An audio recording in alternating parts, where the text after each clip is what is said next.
O Sistema Solar. Você já estudou sobre a formação do Sistema Solar. Esse sistema teria ocorrido mais provavelmente pelo resultado de um colapso entre grandes estrelas, o que gerou uma grande junção de energia.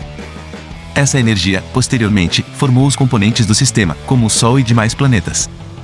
Também já deve ter visto que o universo é composto pelas galáxias, estrelas e pelos planetas, as luas, os cometas, os asteroides e demais astros. Já deve ter visto também que nem todos os astros que podemos observar no céu noturno são estrelas, pois não emitem luz própria. Sendo o Sol a nossa principal estrela, juntos com os demais planetas e as luas formaram assim o nosso Sistema Solar. Agora você já se perguntou, como se deu a sua formação? Quais são os corpos celestes que compõem esse Sistema Solar? Por que os planetas e as luas do Sistema Solar orbitam ao redor do Sol? Onde está localizado o Sistema Solar em nossa galáxia? E onde está a nossa galáxia em relação ao Universo? Neste vídeo vamos aprofundar um pouco mais acerca de informações sobre o Sistema Solar e seus principais componentes. A formação do Sistema Solar. Há várias teorias sobre a formação do Sistema Solar. Todas são agrupadas em 3 categorias: teorias evolucionárias, teorias das catástrofes e teoria da nebulosa, aceita atualmente. As chamadas teorias evolucionárias têm suas raízes nas ideias de René Descartes, 1644, que afirmava que o Sistema Solar havia se formado a partir de um imenso redemoinho em um fluido universal e os planetas eram produzidos por pequenos fluxos de redemoinhos. Observe a presença dos redemoinhos, semelhantes à estrutura atual da Via Láctea. Kant e Laplace, 1755, incorporam novos elementos nessa teoria, que chamaram de teoria da nébula, trocando o fluido universal por nuvens de gás girando em movimentos de rotação. Essas nuvens em rotação se achatavam em forma de disco com anéis concêntricos que iriam originar os planetas, o que explicava por que todos os planetas têm movimento rotacional no mesmo plano, plano do equador solar, ou plano da eclíptica solar. Mas havia algumas falhas nessa teoria e alguns cálculos físicos desse modelo apontavam que o Sol deveria girar com maior intensidade do que ele realmente gira. Assim, as teorias evolucionárias foram abandonadas, pois não explicavam todos os movimentos dos planetas e estrelas observados naquela época. Com o fracasso das teorias evolucionárias começaram a surgir novas ideias, que posteriormente foram rotuladas de teorias das catástrofes. A primeira hipótese lançada, dentro deste corpo teóricos, foi a de Buffon, 1745, que postulava que um imenso cometa havia passado próximo ao Sol e perdido muita matéria que sofreria, posteriormente, processos de acreção que formariam os planetas. Na sequência, Moulton e Chamberlain, 1900, trocaram o cometa por uma estrela, que despejaram um filamento enorme de matéria, que teria dado origem aos planetésimos e depois, pela acreção de mais matéria originária aos planetas. A contestação dessas ideias é a observação de que esses fenômenos são raríssimos e, além disso, a temperatura da matéria desprendida seria tão elevada que difundiria o material ejetado para o espaço, o que inibiria totalmente os processos de acreção. A teoria de nebulosa solar, teoria aceita atualmente, propõe que o Sistema Solar se formou há cerca de 4,6 bilhões de anos quando o material interestelar de um braço espiral da Via Láctea se condensou e entrou em colapso e por influência da força de gravitação esse material se concentra num disco em movimento rotacional, tendo ao centro o Sol e orbitando ao seu redor vários planetas, satélites, asteroides, cometas, etc. A teoria nebular ou hipótese nebular foi proposta em 1755 pelo filósofo alemão Immanuel Kant, 1724 a 1804, e desenvolvida em 1796 pelo matemático francês Pierre-Simon Laplace, 1749 a 1827.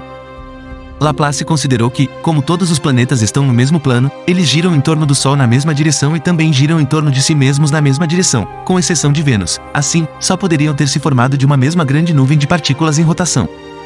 Essa hipótese sugere que a grande nuvem de gás interestelar colapsou para dar origem ao Sol, aos planetas e demais componentes do Sistema Solar.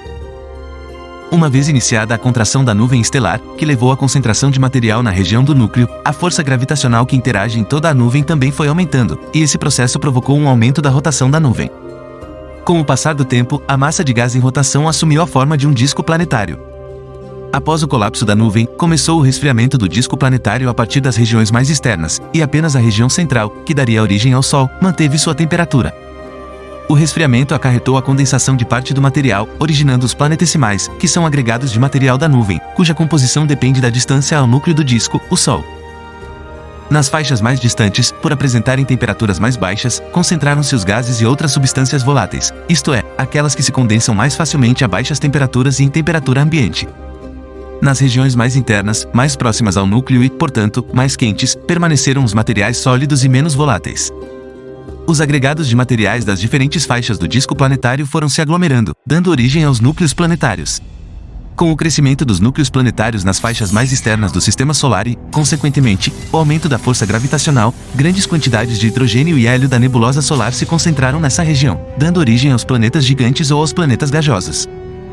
Nas faixas internas, os núcleos planetários deram origem aos planetas Mercúrio, Vênus, Terra e Marte. Os 4 planetas, com órbitas mais próximas ao Sol, são bem menores que os gigantes gasosos e classificados em planetas internos ou planetas terrestres. São compactos, rochosos e têm poucos ou nenhum satélite natural, luas.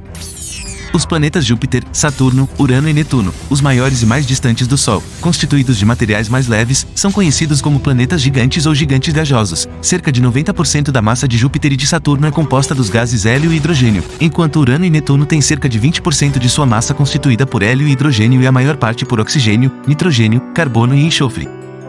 Os planetas gigantes têm muitas luas e anéis. Por serem os mais afastados do Sol, Júpiter, Saturno, Urano e Netuno também são chamados de planetas externos. Fazem parte também do Sistema Solar os planetoides ou planetas anões, os asteroides, os cometas e algumas regiões espaciais ainda pertencentes ao Sistema Solar conhecidas como Cinturão de Asteroides, Cinturão de Kuiper e Nuvem de Oort. Entre Marte e Júpiter situa-se o Cinturão de Asteroides, constituído de asteroides de variadas formas e tamanhos, que podem chegar até cerca de 1000 km de extensão. O cinturão de asteroides separa os planetas internos dos planetas externos. Asteroides são fragmentos de rochas que orbitam no espaço. Acredita-se que os asteroides primordiais eram grandes corpos que se fragmentaram devido a colisões, formando os asteroides atuais. Na periferia do Sistema Solar também são encontrados milhares de corpos congelados. Cerca de 100.000 deles formam o chamado Cinturão de Kuiper. Ainda mais distante, delimitando o Sistema Solar, são encontrados milhões de núcleos de cometas em uma região denominada Nuvem de Oort. Nosso universo. Um levantamento feito com dados recolhidos durante 2 décadas pelo telescópio Hubble estima que o universo abriga 2 trilhões de galáxias, 10 vezes mais do que se acreditava no passado. Nossa morada e todo o Sistema Solar estão em uma dessas galáxias, a Via Láctea. O grupo local é o aglomerado de galáxias do qual a Via Láctea faz parte, sendo um de seus maiores componentes. A Via Láctea apresenta uma estrutura espiral com pelo menos 4 braços detectados. Vista da Terra, aparece como uma faixa brilhante e difusa que circunda toda a esfera celeste. Com poucas exceções, todos os objetos visíveis a olho nu pertencem a essa galáxia. Sua idade estimada é de mais de 13 bilhões de anos. Formada por centenas de bilhões de estrelas, sua parte central possui forma alongada, com grande concentração de estrelas, e exatamente no centro da galáxia situa-se um buraco negro supermassivo. Para atravessá-la de ponta a ponta seriam necessários 100.000 anos-luz. O Sistema Solar localiza-se a meia distância entre o centro e a borda do disco, na região do braço de Órion, a 26.000 anos-luz do centro da galáxia.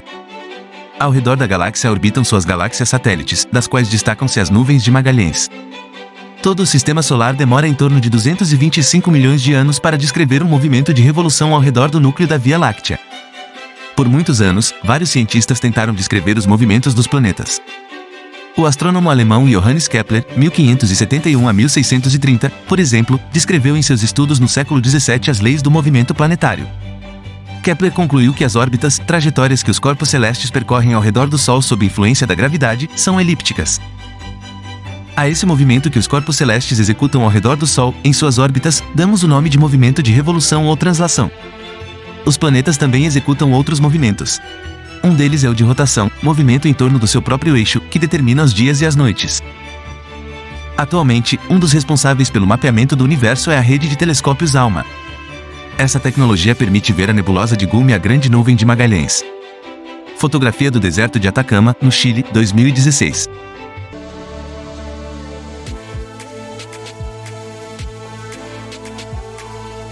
Fim da primeira parte. O Sistema Solar. Esse foi um trabalho de pesquisa onde continuamos utilizando o livro Companhia Ciências como referência.